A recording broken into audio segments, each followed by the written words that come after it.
Seja muito bem-vindo ao programa A Fé dos Homens, hoje da responsabilidade da Igreja Adventista do Sétimo Dia. No programa de hoje, atravessamos a fronteira, viemos até a Alemanha, ao maior estúdio da Igreja Adventista na Europa. Estamos em Frankfurt, nos estúdios da Hope Media Europa, e temos connosco o diretor do Departamento de Assuntos Públicos e Liberdade Religiosa da Ucrânia, que é também o diretor do Hope Media da Ucrânia, Maxim Krupsi. Muito bem-vindo. Thank you very much for joining us. We are having just a small conversation about your work, about the church in Ukraine. Can you explain us a little bit to the Portuguese audience the dimension of the Seventh-day Adventist Church in Ukraine? First of all, I want to say huge thanks for all people in Portugal. Inviting us, inviting our refugees help a lot. So thank you so much. Adventist Church in Ukraine, it's near 20,000 actively attending people now. A lot of church members left Ukraine during this year. Yes, but it's a big church. We can tell it's a big church No. in Ukraine. No, in Ukrainian we have some traditional named church. They are much bigger, but it's an active group. And from Protestant society, it's a third large group. In the night before the invasion of the Russians in Ukrainian territory, did you imagine what would happen? I personally know. For every family, for every man or woman, it's a different story. Why? Some people, yes, they hear news and rumors about war.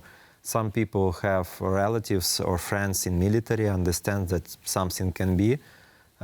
My personal story is that I have a lot of connections with Russian people before I studied in Russia many years ago.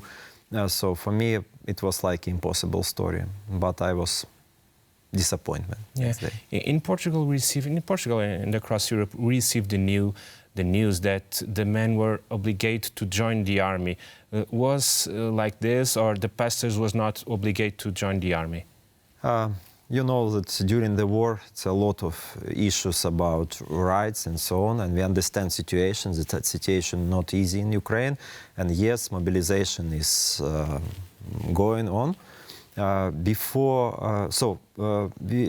saw that in generally it's an understanding that for believers and Adventists who is well known as not combatant, it's better to work as volunteers, and we have a lot of volunteers from Adventist Church who are joining and helping people in very dangerous place. So it's their place. And second, we can join the medical service, and we already have one former pastor and teacher died as medic on this war.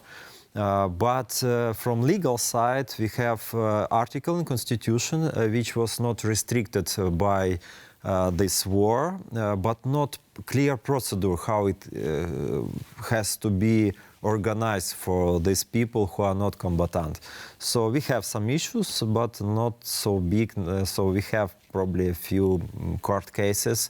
But for now, I cannot say that I know of clear situation or clear reaction of our government for this situation. So it's now like somehow working for pastors, for not combatant, especially because of their active social position as volunteers. Yeah. And how did the Seventh-day Adventist Church in Ukraine help the Ukrainian people during the last year?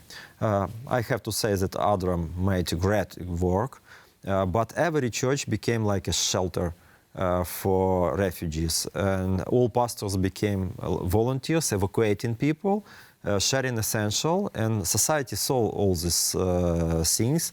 It's really precious for people. Many of them just thanks our pastors that they saved their life, because they are evacuating people from such dangerous place. And I have a video on my phones when pastor evacuating people and explosions.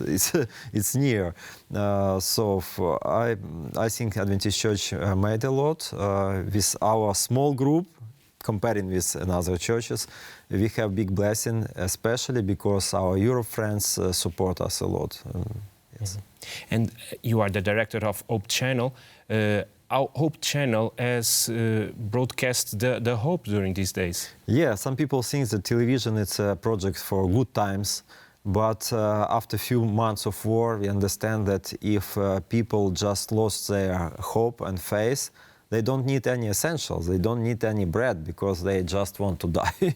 So we understand this, we create some new program very quickly, where people can call, can ask for prayer, can ask for help. It was really helpful for first months of war, and we continue this work even now. Our prayer program is very popular.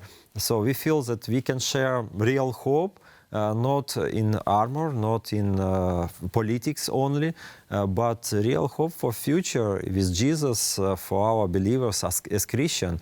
Now it became much more precious than before, because when you face these challenges, these circumstances, you understand that you have to have this real hope.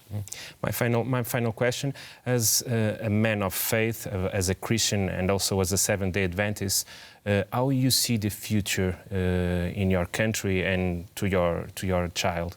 I think for many believers, for me personally, all we can see in future, when this instability, when new news come every day and they change picture, even picture of this war, we have to come back for Bible prophecies about future.